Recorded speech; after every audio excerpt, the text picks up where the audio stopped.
Trymin Roberts ydw i, dwi'n ffisiotherapidd yn weithio yn Glan Clwyd a dwi'n gweithio ar y funud yn yr adran achosion brys.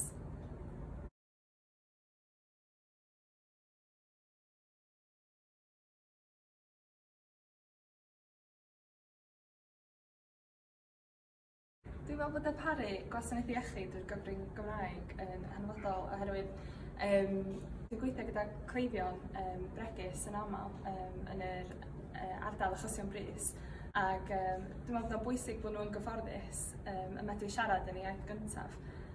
Mae'n haws i nhw gwneud siarad gyda staff a dweud yn union beth sy'n poeni nhw pan maen nhw yma.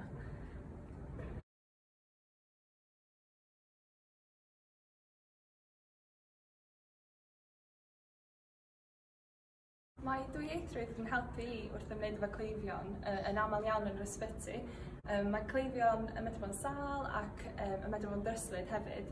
A mae'n hanfodol bod nhw'n gallu cael y triniaeth ar asesiad yn yr iaith Gymraeg mwyn rhoi y triniaeth mwy ffeithlon i'r claf.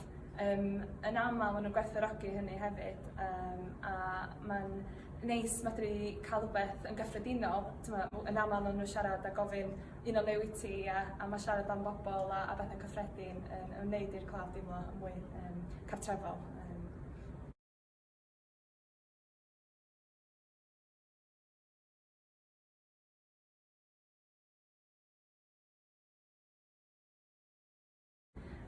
Mwyn fedru mynd ymlaen i fod yn ffisiotherapi, mi wnes i astudio bioleg, cerddoriaeth a bacaloriaeth Cymraeg a nes i fwynhau gwneud hyn. O gen i ddiordeb mawr mewn bioleg ac ar ôl bod yn yr ysgol wneud lefel A yn Bryn Hyfryd, es i mlaen wedyn i'r brifysgol i astudio ffisiotherapi.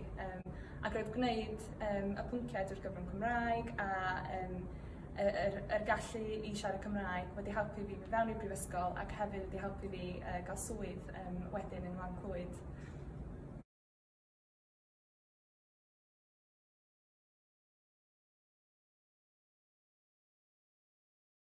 Mae'r iaith Gymraeg yn rhoi llawer o gyfleoedd i fi dros y blynyddoedd a un cyfle oedd canu gyda fy arwr Elin Fflir o flaen ysbyty Glan Clwyd ar y rhaglen S4C yn ddiweddar oedd yn cael ei redeg ar Rhysmeirion ac oedd yn gymaint o hwyl ac oedd y staff, y cleifion a'r adran ffisiotherapi wedi bod yn gefn iawn i fi yn ystod yr adeg hynny.